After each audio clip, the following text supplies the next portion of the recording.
लेकिन वो पता नहीं किस जंगल में रह रहा है। रसायनी के जंगल में किधर तो रह रहा है। हम लोग जा रहे हैं, रास्ते में कोई नहीं है, सुनसान सड़क है और हमारी पट रही है बहुत। और रात के कितने बजे भाई? रात के बजे है 1।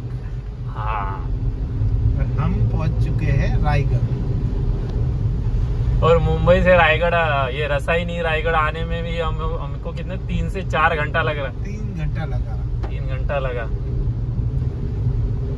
और ये बंदा हमारे ऑफिस में कैसे आता है? इसके लिए हम उसको हमारे ऑफिस में बोलते हैं ये बंदा हमारे गांव से आता है। तो कभी अगर उसका ट्रेन चूक गया तो आज जाएगा तो कल पहुंचेगा। रात के 1:30 बजे और हम चाय पीने जा रहे हैं संतोष के पास। उसके घर आए बेलांतरा में। So let's go. हाथ लगाओ दिन बीते सारा तेरी फिक्र में, रहने सारी तेरी शहर बनाऊं।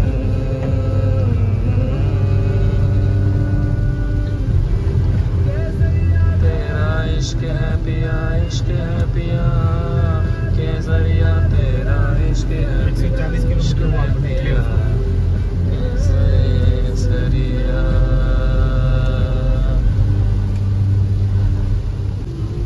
तर मित्रांनो, रसायनीवरून आम्ही सीधा पाली रोडने आलोय। आता पाली रोडवरून आम्ही मुंबई गोवा हायवेला कनेक्ट करणार आहे। तर सोबत आता आपल्यासोबत अरिजित सिंगची गाणी आहेत आणि आपले हे ड्रायव्हर। खूप सुंदर असा रोड आहे। तर रसायनीमध्ये मित्रांनो आपल्यासोबत संतोष आर्य कनेक्ट झालेले आहेत आणि ते रसायनी ते आता पुढे आपला पाली मार्गे मुंबई गोवा हायवेचा प्रवास आपला सुरू झालेला आहे आणि आता पुढे आपण जाणार आहोत रत्नागिरीसाठी।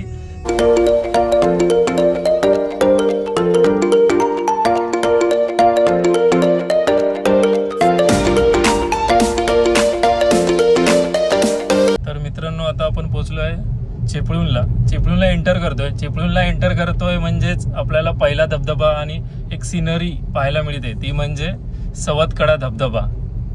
Late me show you. Rishiraj Narasimha ओहो, एक नंबर। ये है सवतकडा। तो हम अभी वाटरफॉल के लिए जा रहे हैं। हमारे 2 पंटर, आराम से आ जाओ भाई। मित्र हो, सवतकडा वॉटरफॉल चिपळूणपासून अवघ्या 15 ते 20 मिनिटांवर आहे। हा वॉटरफॉल मुंबई गोवा NH66 महामार्गाजवळ असून अगदी रस्त्यावरून देखील याचं विहंगम दृश्य आपल्याला अनुभवता येतं। पावसाळ्यात हा धबधबा जणू काही स्वर्गासारखा दिसतो। सभोवताली हिरवळ, थंडगार पाणी आणि पक्ष्यांचे आवाज, सर्व काही मनाला शांत करणारे आहे। याच्या पायथ्याशी पोहोचायचं असेल तर एक 5 मिनिटाचा लहानसा ट्रेक तुम्हाला करावा लागतो, पण रस्ता तसा सोपा आणि सुरक्षित देखील आहे।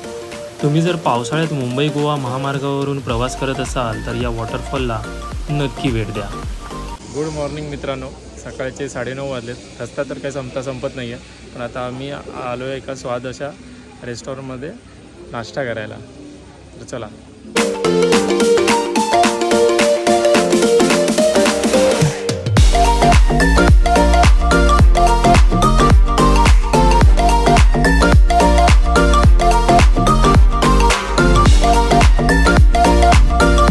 दोनों दरवाजे खोलते ऋतिक रोशन की तरह। राइट मारना है, उक्षी पुल ना। यहाँ पे कोकण रेलवे का ना सबसे लंबा वाला ये है, बोगदा। इधर है। अरे क्या एक को रुकना पड़ता है क्या इधर? 2 बजे नहीं जाएगा ना। सीएनजी गाड़ी चढ़ ही नहीं पाएगा इधर।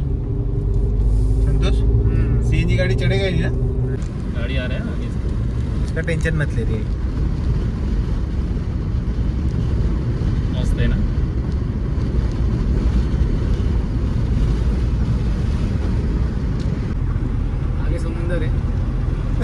वापस से समुंदर है। तुझे ना कैमरे चालू रख, मैं बताऊंगा, खाली उधर से क्लिक कर। ये ले ये तरफ ले, ये तरफ ले। हाँ ले रहा, बाहर से ले। वाह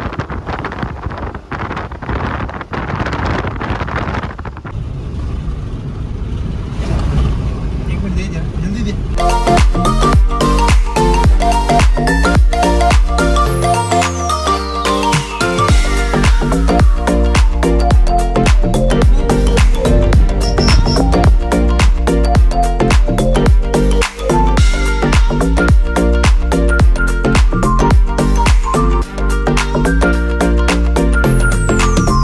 अगले बार देखो लेके आने का, सुन पाएगा?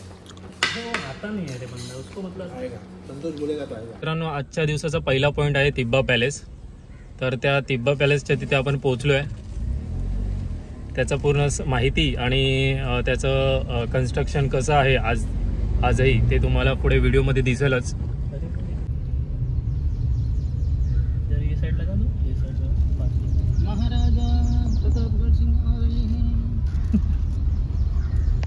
मित्रांनो, थिबा पॅलेस म्हणजे केवळ एक राजवाडा नाही आहे, तर तो ब्रिटिश काळातील राजकीय घडामोडींचा एक साक्षीदार आहे.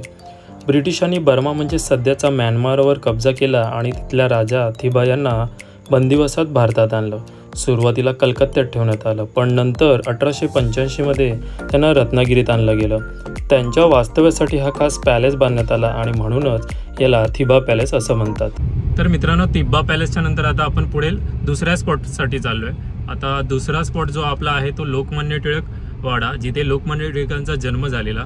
आणि त्यानंतर आपण जाणार आहोत एका दुर्गावर. तर ते तुम्ही व्हिडिओमध्ये पुढे बघालच, तर व्हिडिओसोबत राहा. तुम्हाला खूप हा इन्फॉर्मेटिव्ह व्हिडिओ असणार आहे, तर सोबत राहा आणि एन्जॉय करा. तर मित्रांनो, हे आहे लोकमान्य टिळक जन्मस्थान. त्यांचा जो जन्म होता तो या घरातच झालेला. स्वराज्य हा माझा जन्मसिद्ध हक्क आहे आणि मी तो मिळवणारच, हे बाणासारखं धगधगतं वाक्य ज्यांच्या ओठांवरून उच्चारलं गेलं ते म्हणजे बाळ गंगाधर टिळक, ज्यांना संपूर्ण देशाने लोकमान्य ही उपाधी दिली. त्या टिळकांचाच हा वाडा रत्नागिरीत आहे. टिळकांचं बालपण याच वाड्यात गेलं. त्यांच्या शिक्षणाची सुरुवात आणि विचारांचं बीज याच वातावरणात रुजली.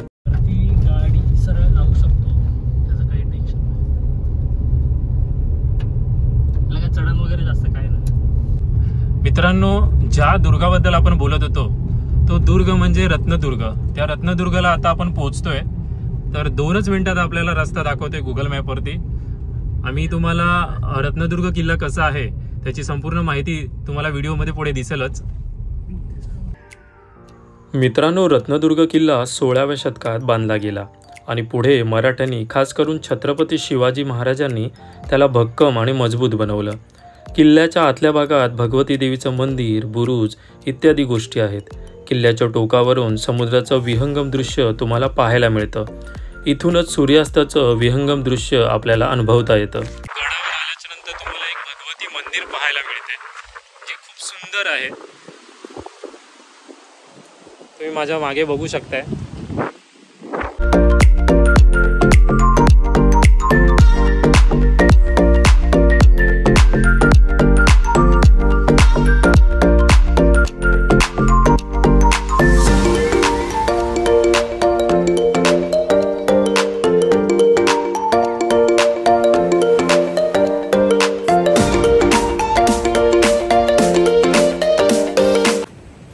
आणि मंदिराच्या तुम्ही मागे आलात तर तुम्हाला सुंदर असा समुद्र किनारा पाहायला मिळतो.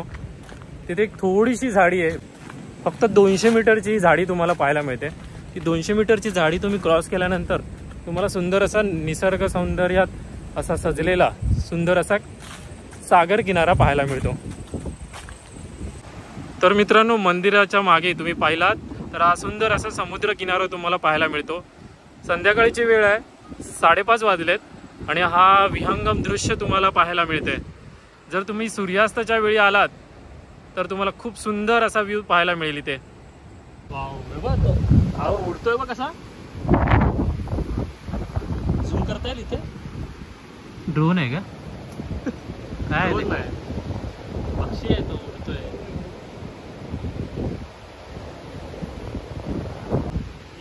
मित्रांनो इथे एक पक्षी उडतोय, तो एकदम ड्रोन सारखा भासतोय आपल्याला.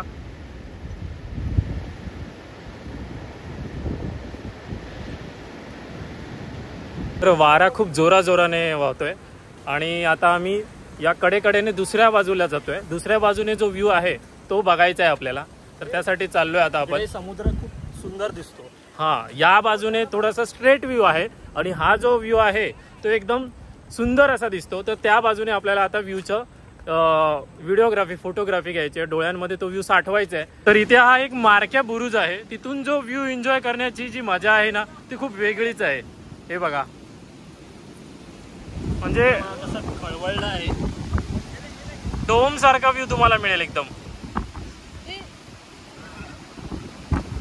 सुंदर.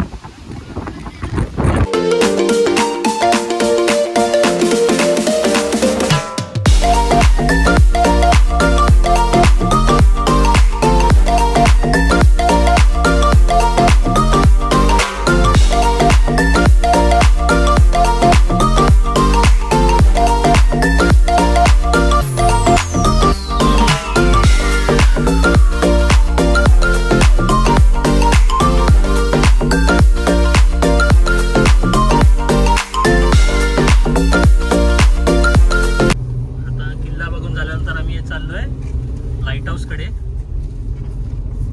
पाहू शकता कशी चढणाचढणी. बहुत स्टीफ आहे रे. स्टीफ आहे खूपच. सांभाळून गाडी चालवणं गरजेचं आहे. स्लो ही जान दो. आरामात जाऊ दे. बनाया रोड देखो, तर जंगल तशात.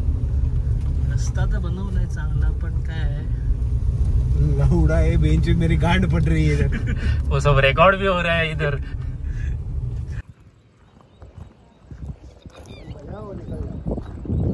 वही लोग है इधर.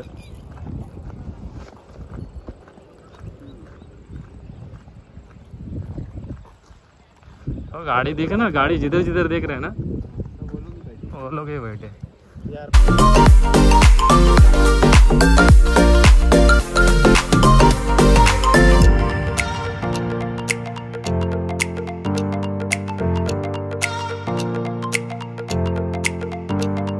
तर मित्रांनो, संध्याकाळचे 7:30 वाजलेत आणि आता आपण रत्नदुर्गवरून सरळ गणपतीपुळेसाठी रवाना झालेलो आहोत. आणि गणपतीपुळेला आपण स्टे घेणार आहोत आणि गणपतीपुळे बीच देखील एक्सप्लोर करणार आहोत. फॉग खूप जास्त झालाय आणि लाईट खूप कमी दिसते आणि त्यात आहे धुकं, त्याच्यामुळे आपल्याला थोडं लाईट पुसायचं काम करावं लागतंय. दीपक लाईट पुसतोय टिश्यू पेपर्सने, कारण जे धुक्यामुळे आपल्याला जो व्ह्यू आहे रोडवरचा तो कमी दिसतोय आणि आपल्याला हे रोड नवीन आहेत. तर तुम्ही पण जेव्हा पण कधी पण राईड किंवा काही करत असाल, 4 व्हीलर 2 व्हीलर जे पण काही असेल, तर त्यावेळी लाईट प्रॉपर पाहिजे रात्रीच्या वेळी. आणि जर नवीन रोड असेल तर तुम्ही सावकाश गाडी चालवा. इथं आयफोन आहे ना, इथं लाईट हे काच पुसले नाही याचं चांगलं. मित्रांनो, रात्रीचा व्ह्यू देखील खूप छान दिसतोय. दिवसाचा तर खूप भारी वाटेल. तर नक्की विजिट करा या प्लेसला सॉरी या ठिकाणाला. हा, या ठिकाणाला. वैसे भी तो वे रोल ओवर वो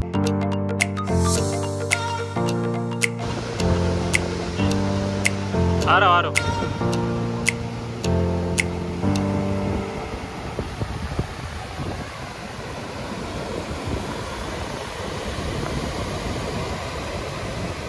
तर मित्रांनो, सकाळचे 9:15 वाजलेत. काल आम्ही रात्री इथे स्टे घेतलेला गणपतीपुळेमध्ये आणि आता चाललोय गणपती मंदिराकडे परत. रात्री पण आम्ही गेलेलो दर्शनासाठी, रात्री कोणीच नव्हतं आणि आता परत सकाळी आंघोळ वगैरे करून आम्ही दर्शनासाठी चाललोय.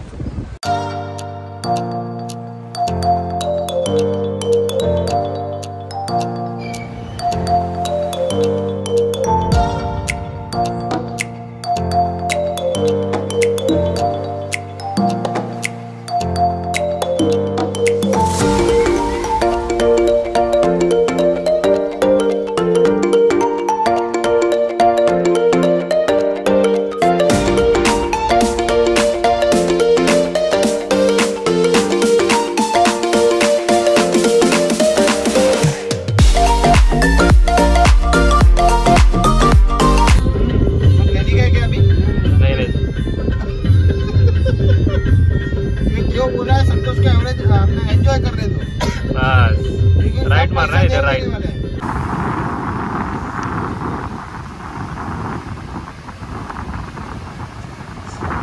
4 किलोमीटर अंतर कापल्यानंतर आपल्याला मार्लेश्वर धबधबा आणि मार्लेश्वर देवस्थान मिळेल.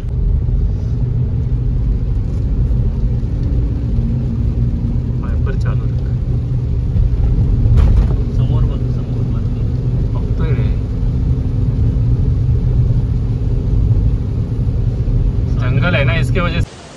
मित्रांनो, कार पार्किंग करून आम्ही आता प्रवेशद्वाराच्या दिशेने निघालोय. तर आपल्यासोबत आहे दीपक, संतोष आणि चिराग येतोय मागून.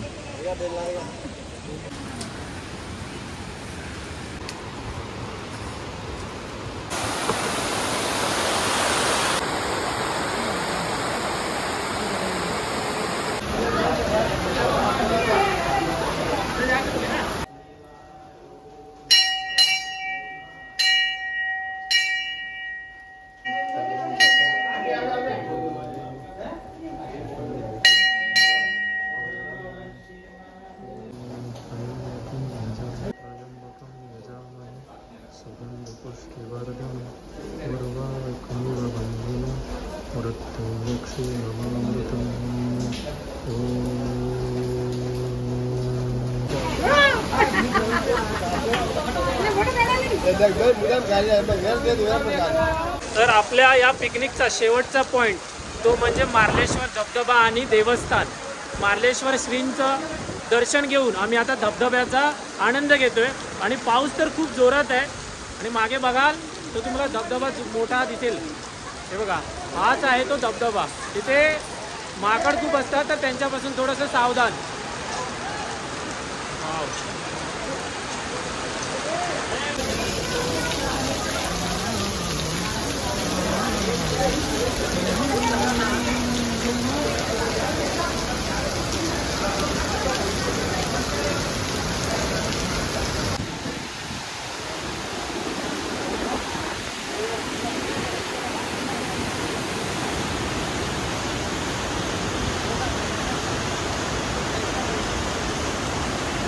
तर मित्रांनो, हे आहे मुंबई गोवा महामार्गावरील एकमेव आणि प्रसिद्ध टनल, ज्याचं नाव आहे कशेडी बोगदा. तर त्यामधून आपण पास होताना दिसतंय आपल्याला. तर हा बोगद्याची जी लांबी आहे जवळजवळ 3 ते 4 किलोमीटरची आहे. ओके. आणि जवळजवळ कशेडी जो घाट आहे त्या घाटातलं 45 ते 50 मिनिटाचं अंतर तुम्ही फक्त 5 ते 10 मिनिटात इथून क्रॉस करता. मित्रांनो, रत्नागिरी म्हणजे नवरत्नांची खाणच आहे बघा.